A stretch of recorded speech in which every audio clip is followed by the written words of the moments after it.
Esse salmo de número 15, ele começa com alguns questionamentos do salmista Davi. E o primeiro questionamento, ele começa dizendo o seguinte, falando para Yahvé: Yahvé, quem pode hospedar em sua tenda? Quem pode habitar no seu monte sagrado? Essa pergunta que Davi faz pode parecer uma pergunta retórica para os nossos dias atuais, mas não no tempo de Davi. Havia um sentido profundo que Davi questionava quando ele fazia essa questão, tanto da tenda quanto a questão do tabernáculo, a questão do monte sagrado. Por quê? Porque no tempo de Israel, apenas uma classe de pessoas podia entrar no santo templo. Apenas uma classe de pessoas podia entrar no monte sagrado, ali o Monte Sião, que estava a Arca da Aliança. Este era o grupo dos sacerdotes, o sumo sacerdote da descendência de Arão. Apenas este podia ter esse privilégio de chegar e falar com Deus. Davi não era da linhagem dos levitas. Davi não era da linhagem daquelas pessoas que tinham autorização eclesiástica para entrar nesse espaço. Davi era uma pessoa da linhagem de Judá. Então, quando ele faz esse questionamento, automaticamente as pessoas que estavam em torno dele dizem: Você não pode entrar neste lugar, você deve ficar de fora. Só que no tempo de Davi, nós vemos começar um novo ciclo na forma de adoração a Deus, não mais apenas na forma eclesiástica e rústica e dura presente no tempo de Moisés, mas agora um período também de devoção, de quebrantamento, aonde a forma de o que está no seu coração conta tanto quanto aquilo que está na forma da lei expressa pelo lado de fora. E isso nós vemos acontecer com Davi. Davi, ele, quando assume o trono de Israel, a primeira coisa que ele faz é trazer a Arca da Aliança, a presença de Deus, para perto dele.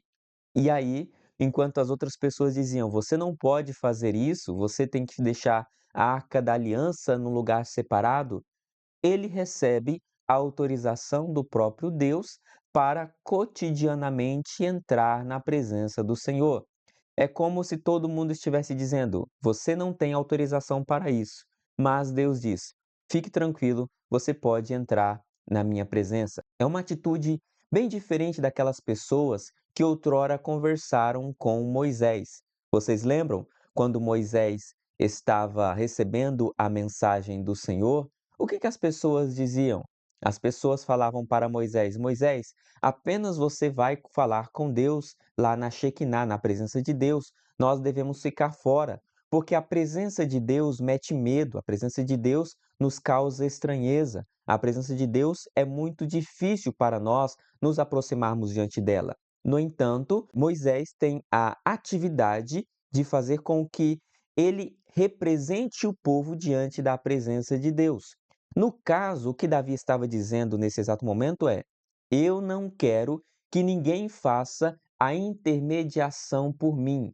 Eu mesmo quero entrar na presença do Senhor, na tenda, no templo. Eu quero habitar no seu santo monte, no seu monte sagrado. Logo, o que Davi estabelece aqui é um novo critério, é uma nova forma de você se apresentar-se diante de Deus. E talvez seja isso que Deus esteja querendo de nós, que nós tenhamos essa atitude, a mesma atitude que Davi teve, e não a atitude que aquele povo israelita teve, desejando que apenas Moisés se apresentasse diante de Deus. Então nós temos aqui nesse momento o modelo de Davi, a adoração que Davi propunha e a adoração das outras pessoas.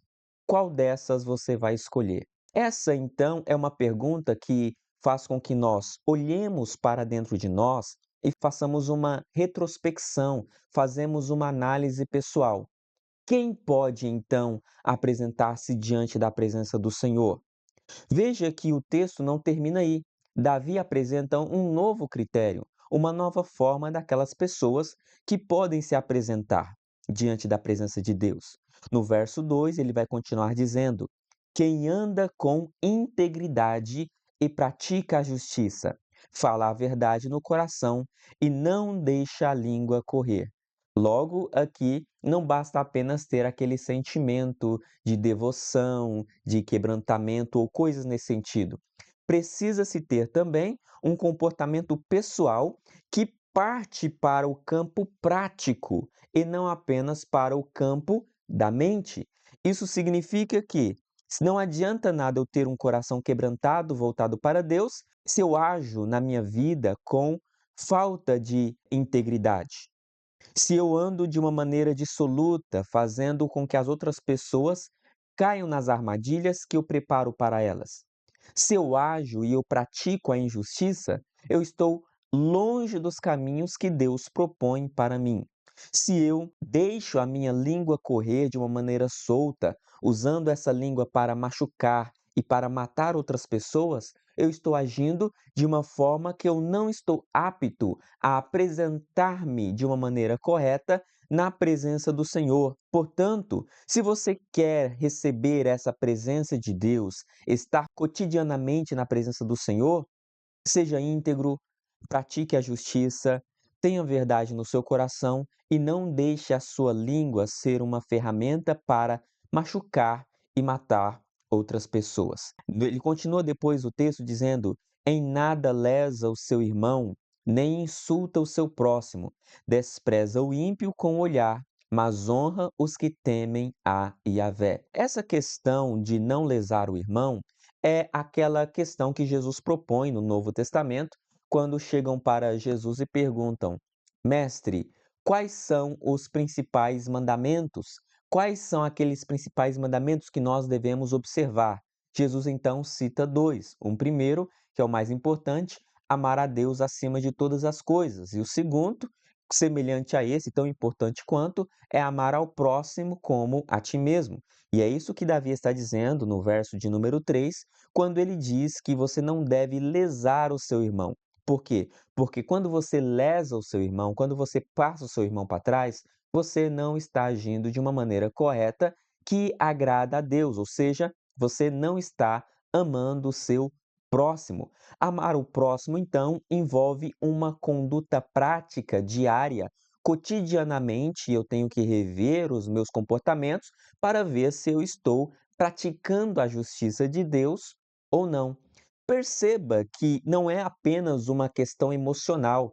Sentir a presença de Deus e estar na presença de Deus não é apenas eu me arrepiar, não é apenas eu sentir alguma coisa que vai alegrar o meu coração, mas é também eu ter comportamentos que as outras pessoas que estão ao meu redor percebam que eu tenho uma atitude diferente das outras pessoas, porque eu vivo com um amor que não vem de mim mesmo, esse amor que vem de Deus, porque eu estou diante da presença deste Deus que eu quero estar diante dele. E é esse Deus que faz com que todas as coisas fiquem firmes e poderosas diante da sua presença. O texto continua dizendo que esta pessoa que deve se apresentar diante da presença do Senhor, diante da tenda do Senhor, essa é uma pessoa que despreza o ímpio com o olhar, no sentido de orgulho, mas no sentido de que apenas o olhar da pessoa, o ímpio já pode dizer: eu não posso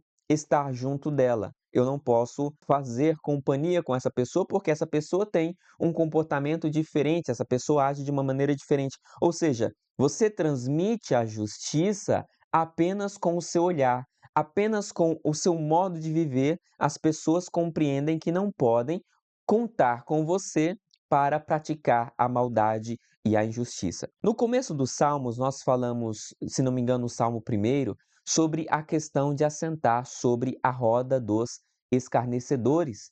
A Bíblia fala e orienta para nós não nos assentarmos na roda dos escarnecedores, daquelas pessoas que são ímpias, que falam coisas que desagradam a Deus. E é por isso que Davi está dizendo: se eu estou na presença de Deus, eu não posso ter esse comportamento que desagrada, que faz com que a presença de Deus fique longe de mim. E então essa pessoa que está na presença de Deus, ela vai apenas com o seu olhar afastar o ímpio, mas ela honra e teme a Deus com a sua vida, com a sua conduta. O texto vai continuar dizendo: jura com dano próprio sem se retratar. Não empresta dinheiro com usura, nem aceita suborno contra o inocente. Quem age deste modo jamais vacilará. Essa é uma questão interessante que muitas pessoas usam esse texto do Salmo 15 do verso 5, para falar sobre questões econômicas e políticas, dizendo que não pode emprestar dinheiro com usura, ou seja, que o sistema capitalista não seria aprovado por Deus. Irmãos, não tem nada pior do que você pegar um texto, tirar do contexto, para tentar validar uma corrente filosófica. Aqui o autor não está falando nem de capitalismo e nem de comunismo. Afinal de contas, esses termos nem existiam naquela época. O que o autor está falando aqui é sobre primazia no coração daquele que está na presença de Deus. O que significa isso? Quando você está na presença de Deus, quem é que tem o primeiro lugar do seu coração? É o dinheiro? É Mamon ou é Deus? É isso que o texto está fazendo. O texto está fazendo uma contraposição. O verso 5 ele vai fazer um paralelo com o verso primeiro. O verso primeiro Davi estava na presença de Deus. E agora, o verso 5 ele está diante da presença do dinheiro. Quem pode dominar essa pessoa? Davi ele está se perguntando: quando eu estou diante do poder, do dinheiro, eu ajo com usura ou eu ajo de uma maneira justa, aonde eu faço com que a palavra de Deus prevaleça, apesar das minhas os meus péssimos desejos? Porque os desejos dos seres humanos são para agir, para pegar o dinheiro, para emprestar o dinheiro com usura e coisas nesse sentido. É por isso que o texto vai finalizar. Haja dessa forma, de que forma? Tendo a compreensão de que você está na presença de Deus, que tudo irá bem com você. Não sei como você está aqui nesse exato momento, não sei como é que você está nesta live, mas eu espero que você compreenda isso, que você compreenda que Deus está presente neste momento diante da sua vida e que você pode refletir sobre isso. Quem tem o controle da sua história? Quem tem o controle da sua vida? É o dinheiro? É o poder? É o status sociais? Ou é a presença de Deus? De que adianta os seres humanos ganhar o mundo todo e acabar perdendo a sua alma? De que adianta nós estarmos aqui, falarmos bonito e termos uma compreensão legal da Bíblia, mas no nosso íntimo nós sermos rudes para com o nosso irmão, para com o nosso próximo, para com as pessoas que estão à nossa volta? Deus nos tem colocado aqui um exemplo, uma escolha e para nós fazermos. E aí você escolhe de que lado você quer estar.